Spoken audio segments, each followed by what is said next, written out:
Could CANZUK be the perfect mix between America and Europe? Uh, if you like geopolitics like I do, you probably Googled some sort of America versus Europe kind of thing, and you notice that obviously the social models, the economic models between America and Europe, they're quite diverse. Overall, obviously, there's a difference within Europe as well, but Europe as a whole is markedly similar.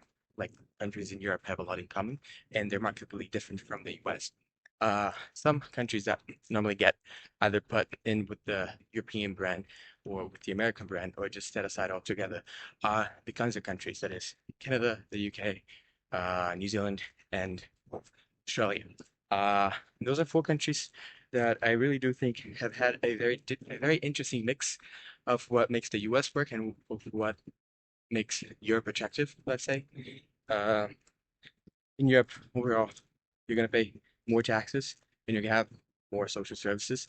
And, well, social services include healthcare and education and etc. Whereas in America, you're going to have lower taxes, more economic freedom, and more innovation, and a longer curve for wage distribution. That means that if you want to get like a very wealthy or very rich, America is definitely the way to go. And I'm going to argue that CANZUK countries are not as American as America. They're not as European as Europe, but they do constitute a interesting middle term, which is why they're so popular for immigration, honestly.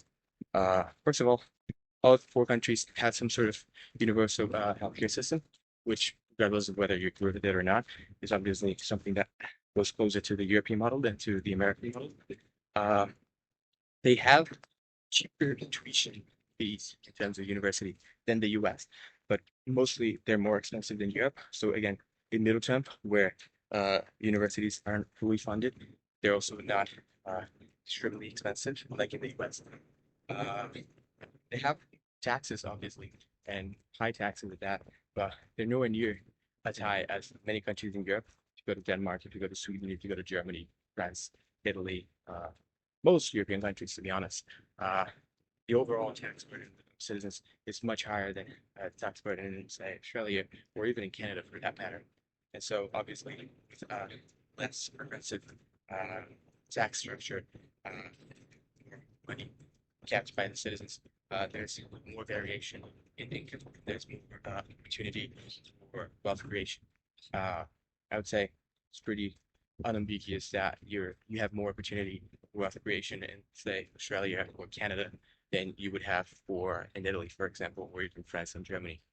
And uh, I think the world stage right now is being set in a way where uh, there are different economic and social models that are being offered to people, and people have to choose between one of them. And so I actually think that one of the benefits of CANZUK sort of existing as a supranational body uh, with freedom of movement and all that is that it's going to be a little more explicit that there is a third way route to the American and European models. Like right now, I feel like either people want to, like, if you're from a third world country, you got to consider moving to Europe or you consider moving to America. And obviously, there's a lot of immigration to Australia, to Canada, to the UK, to New Zealand as well. But uh, what are they selling? You know, it's not explicit what they're selling.